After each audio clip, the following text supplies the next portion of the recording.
Satellite coming down in 3, 2, 1.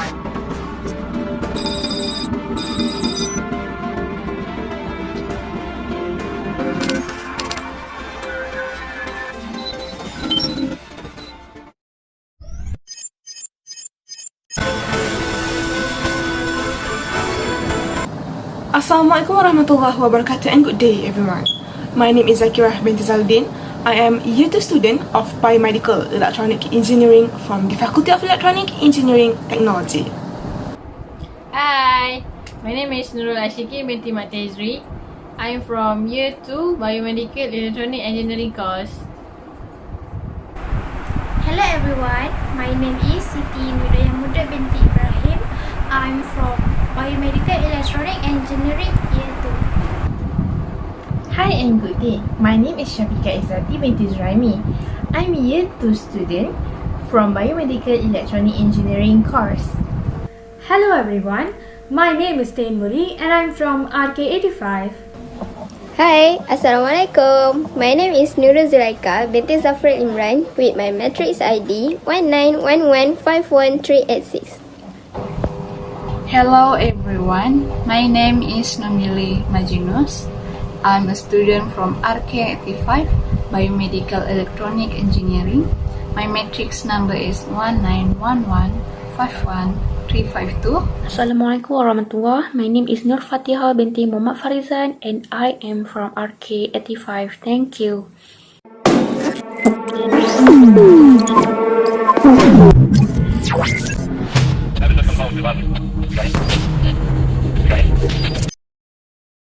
There are several definitions of conflict.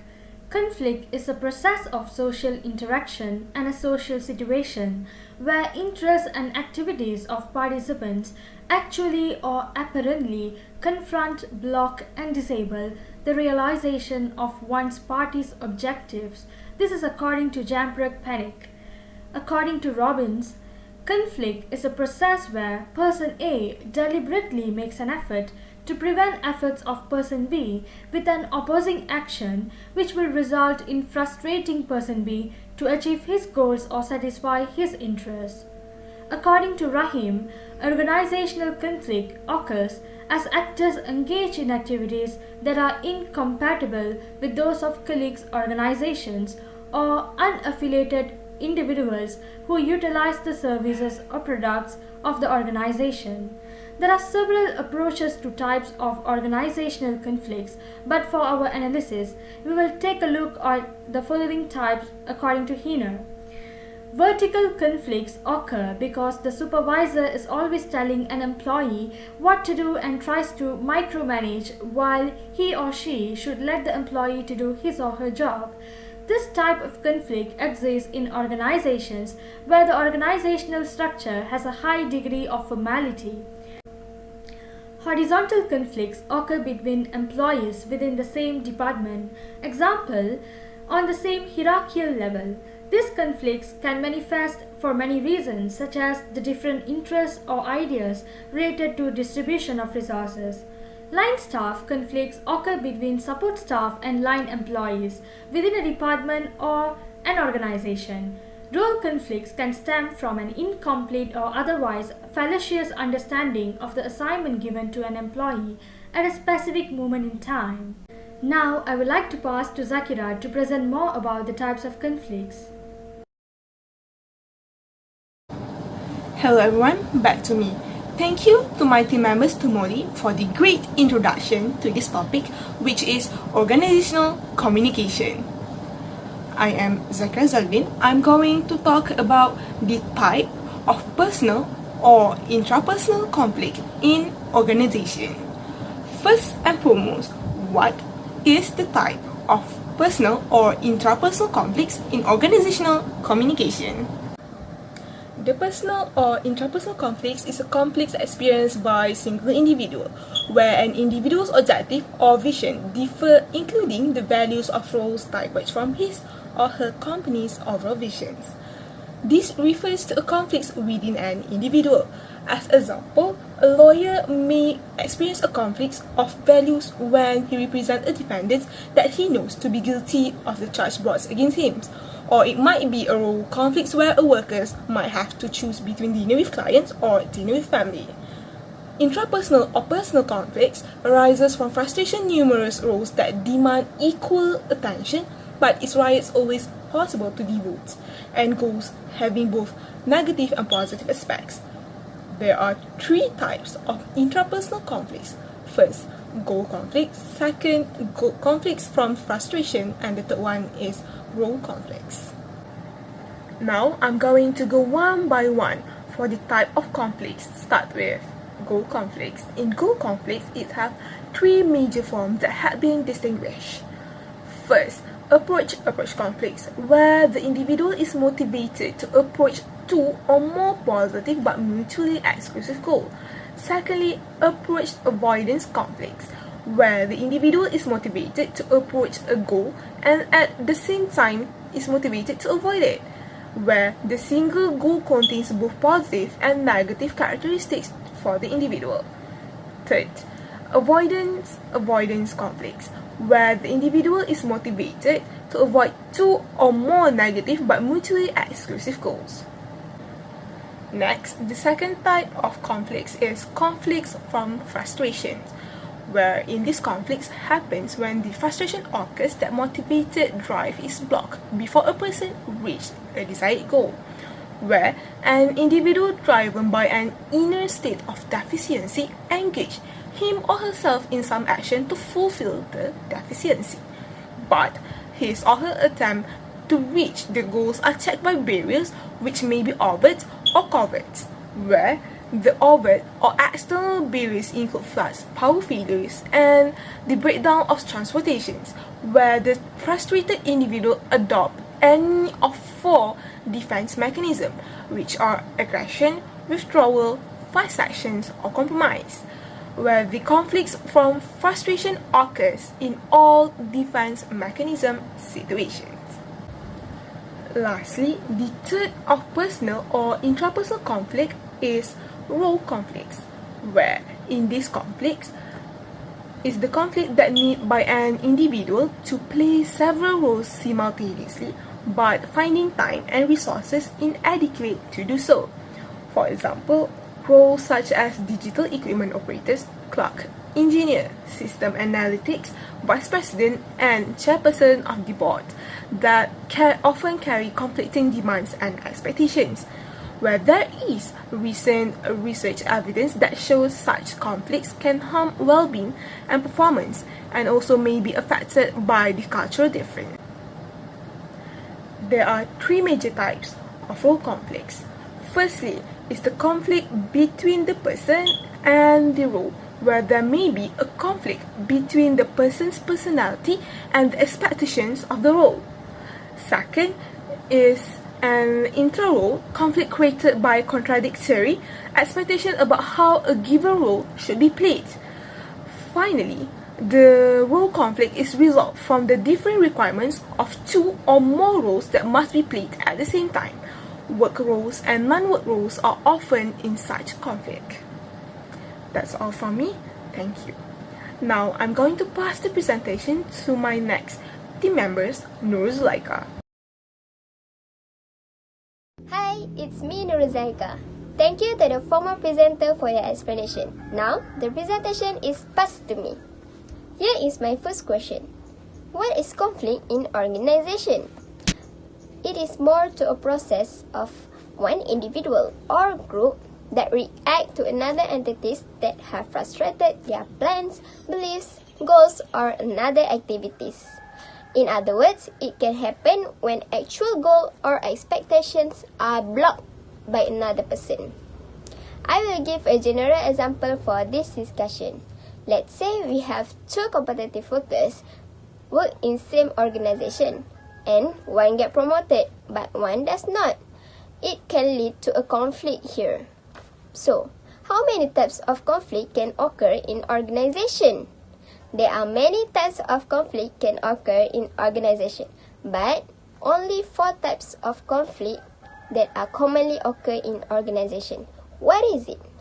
It is behavioral conflict, task conflict, relationship conflict, and cognitive conflict. I will brief deeply through these 4 types of conflict. Let's start with behavioral conflict.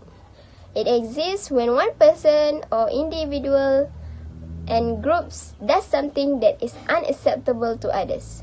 For an example, the way of their dressing or the uses of profane language.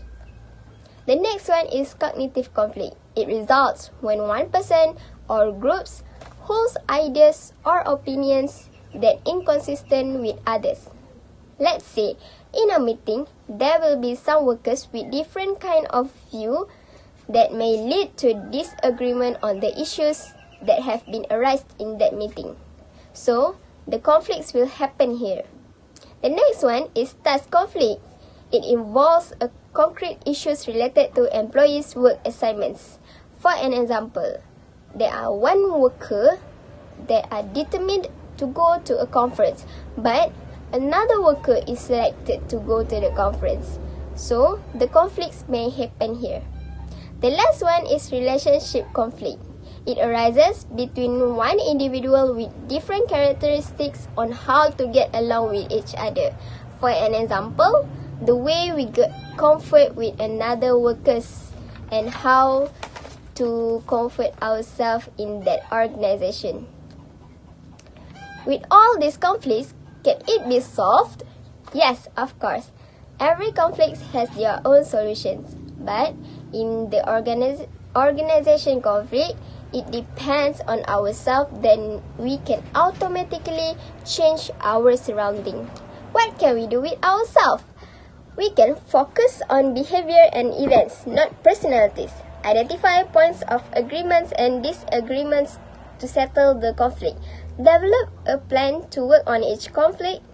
Follow your plan and build on your success. So, it is important to change yourself first. That's all for the conflicts in organization. I will pass this presentation to the next presenter. Thank you. I will present my topic, which is causes of conflict in organizational communication. The first cause is social phenomenon involving task interdependence. Social interdependence exists when the outcome of the individuals are affected by their own or other actions. There are 2 types of social phenomenon, which is positive and negative. Positive means the actions to promote the achievement of each other's goals. Meanwhile, negative means the actions to obstruct the achievement of each other's goals. Secondly, the conflict in organizational causes by differences between values and belief. Values refer to the principle or standard of behavior, means that one judgment of what is important in life. Belief means it refers to the conviction or acceptance that something exists. For example, the values of belief are family, freedom, security, and loyalty. The third cause is ineffective communication. It means that any disruptions or failure in the process can create ineffective communication. There are some factors involved, which is language differences, poor listening habits, lack of clarity, completion, and consciousness. The last cause is the absence of ambiguous rules. Lack of ambiguity means that the state of being easy to understand or comprehend. Ambiguity, therefore, can impede the clarity of the idea, which happen to be the fundamental communication principle. Ambiguity can negatively affect the response or the feedback to the message communicated and received. The feedback will be negative or contrary to the expected. That's all from me. I will pass the next presentation to my friend Fatihah Muhammad Farizan. Thank you, Hidayah, for the previous slide, and I shall continue this with the positive and negative consequences of conflict in an organization. There are 3 positive consequences of conflict, and the first one is to create changes. Conflict accelerates high change in an organization, especially in small businesses, where it is easy to implement and formulate new policies. Conflict prompts modification of policies and operation procedures in the organization. In cases of extreme conflict, the organization may conduct a complete overhaul of its leadership, bringing in managers with fresh ideas. The second one is goal congruence. Employees, departments, and groups are interdependent within the organization. Competition for scarce resource is a major source of conflict due to different interests. Conflict forces the organization leadership to realign its objective towards common goals in order to foster teamwork among competing parties. Reviewing the goals and objectives of the business to help meet the need of conflicting parties should result in better goal congruence so that everyone is in the same direction to move the business forward. And the third one is innovation. Conflict that results in healthy competition cultivates innovation and inventiveness among employees. In times of conflict, there is a high sense of necessity that results into the emergence of divergent viewpoints among employees. Employees typically feel they have to develop new strategies and ways of conducting business in order to keep up with internal competition from their colleagues. The negative consequences of conflict in organization, and the first one is sub-optimization.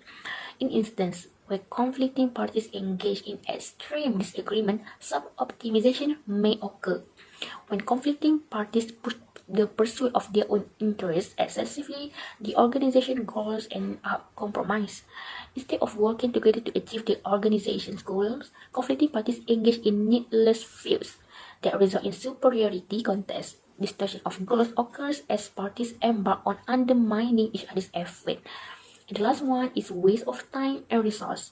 The business may lose precious time and resource at times of conflict instead of concentrating on meeting their objective.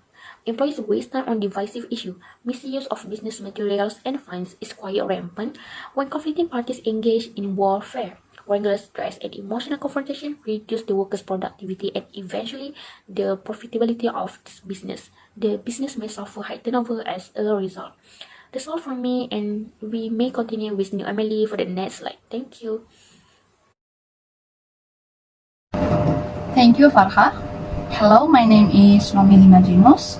I will talk about managing conflict process. The best way to manage conflict is to solve them, not reduce, eliminate, or limit conflict in time. Every organization should have strategies which can reduce conflict to minimum. What we have to do is, first, we have to diagnose the conflict. The most important element in managing conflict process is to identify the problems. When we identify the problems, that is when it's possible to make intervention. Otherwise, that intervention will not be effective. In this phase, it is necessary to find out the amount of conflict and the cause of the conflicts. Next is intervention. After a proper diagnosis, it is easy to find out if any kind of intervention is necessary and what kind of intervention is required. The intervention is mostly needed when there is too much effective conflict and too little substantive conflicts. Effective conflict is a trouble that develops in interpersonal relationship. For example, different communication style between teams and personality conflicts. While substantive conflict is when members of the teams disagree about the scope of the team's tasks, ideas, or issues. There are two types of intervention. First is process approach. In this approach, the managers will try to match the style of handling conflict with different situations. Second is structural process. This approach aims to manage conflict by changing organizational members' perception of conflict intensity at various levels.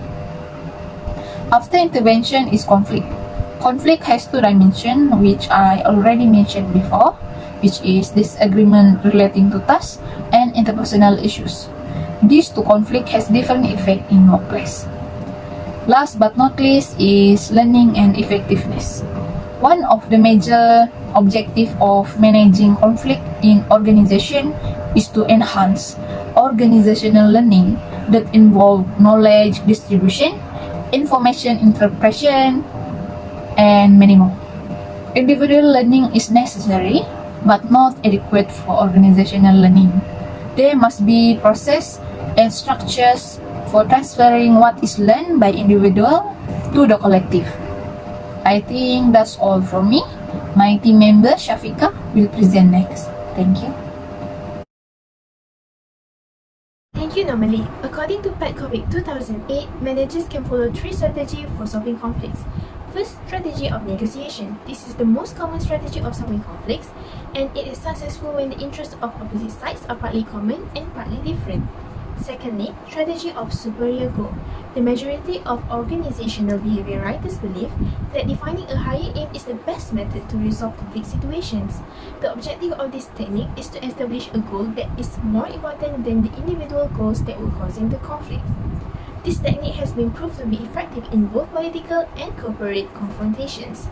Next, strategy of third side intervention. If negotiation strategy does not show results, then it is recommended to apply strategy of third side interventions. In this situation, the management of company engage consultant from outsourced company to solve the problem. The consultant can be a mediator with tasks to give instruction to conflict sides on how to solve the problem, or arbitrator with the task to impose on solutions. There are 5 conflict management styles, which are integrating, obliging, dominating, avoiding, and compromising. Managers can use one of 5 conflict management styles, depends on severity of the disagreement and their concern for other people, which are stated by Fox 2006. First style is integrating. This style assumes confrontation of attitudes, identify problems together, and propose potential solutions. This approach is best used when dealing with complicated issues that aren't always clear. Either party's commitment is required for successful implementation, as a single party will not be able to fix the situation. In the long run, this strategy works, although managers need to be aware that this approach consumes a lot of time. Conflicts which arise from multiple systems are not recommended for this style. Integrating style is also unsuitable for a quick choice. Secondly, obliging style. This approach is based on minimizing differences and concentrating on shared interests. It's suitable in instances where one of the participants can take some usefulness, while the issues are more essential to the other. While maintaining a connection is vital, it's also appropriate to do so. The advantage of this style is encouraging cooperation, while the disadvantage is this approach does not solve the causes of the problem, which makes it not appropriate in problems that are in escalation. Next presenter is Asyiqin. Thank you.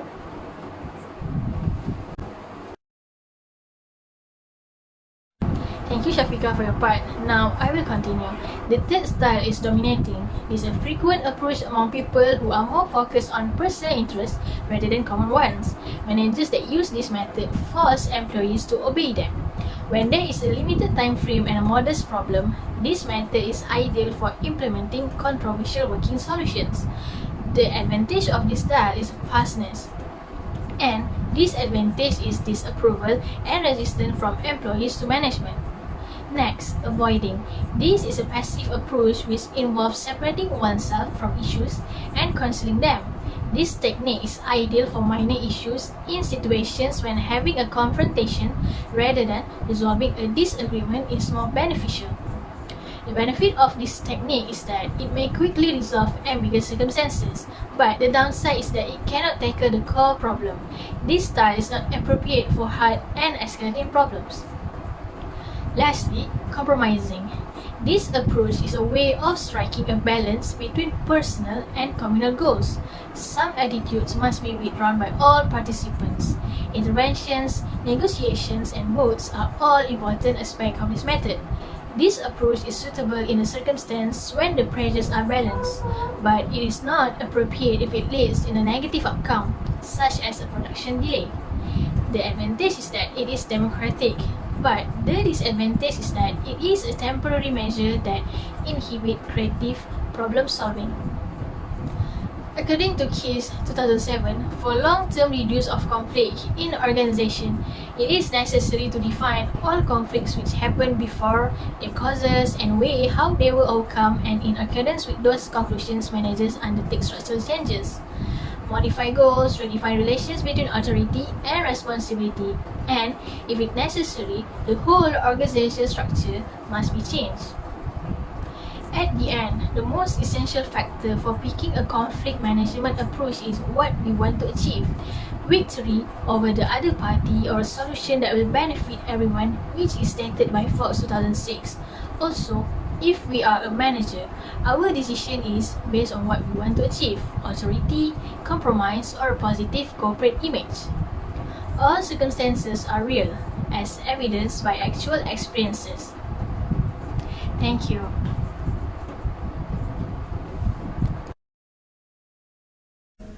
To conclude, the importance of conflict management in organizational communication by looking into the basics of organizational communication and later by focusing to conflict management strategies and styles, all managerial levels have a responsibility for good organizational communication and conflict management. Practical experiences have shown that managers cannot be left out of conflicts but must take active part in it. Conflicts should be solved by first-line managers, or if the conflict is significant, on the middle level of management. It is not appropriate to leave conflict solving to the top management, as it shows that managers at lower levels are not capable to deal with conflicts, and employees in general. Experience has also shown that solving conflicts on higher levels negatively influences organizational effectiveness, since top managers have other important business tasks. Thank you.